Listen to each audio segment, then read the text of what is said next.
ஜெயலலிதா பசுமன் ஐயா முத்துராமலிங்க தேவர் அந்த குரு பூஜையை காலி பண்ண நினைச்சாங்க.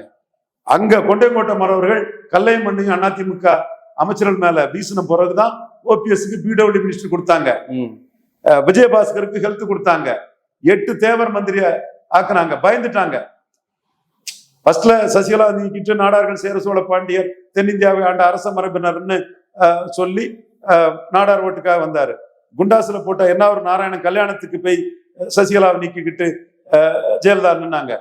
அதற்கு பிறகு அவங்க கனிமொழி ஸ்டெப் எடுத்து கனிமொழி கூட்டம் வர்றதும், இந்த ஓட்டு போனா அந்த ஓட்டு வருமா வராதாங்கிறதோட ஏற்கனவே இருந்த ஓட்டை பெற்றன்னு குரு பூஜையை காலி பண்ண நினைச்சவங்க, சசிகலாவை தூக்கி போட்டவங்க, பன்னீருக்கு பிடபிள்யூயும் இவர் விஜயபாஸ்கருக்கு ஹெல்த்தும் கொடுத்துக்கிட்டு முக்குலத்தோரிடம் ஜெயலலிதா விழுந்தார்கள்.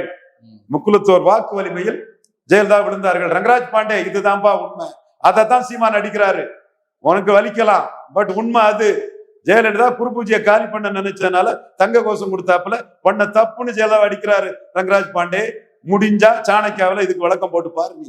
அப்ப நீங்க இந்த இடத்துக்குள்ள முக்குலத்தோர் மத்தியில ஜெயலலிதாவுக்கு இமேஜையும் காலி பண்றாரு. கஷ்டம் அது. முக்குலத்தோர் மத்தியில ஜெயலலிதா இமேஜை காலி பண்றது கஷ்டம்.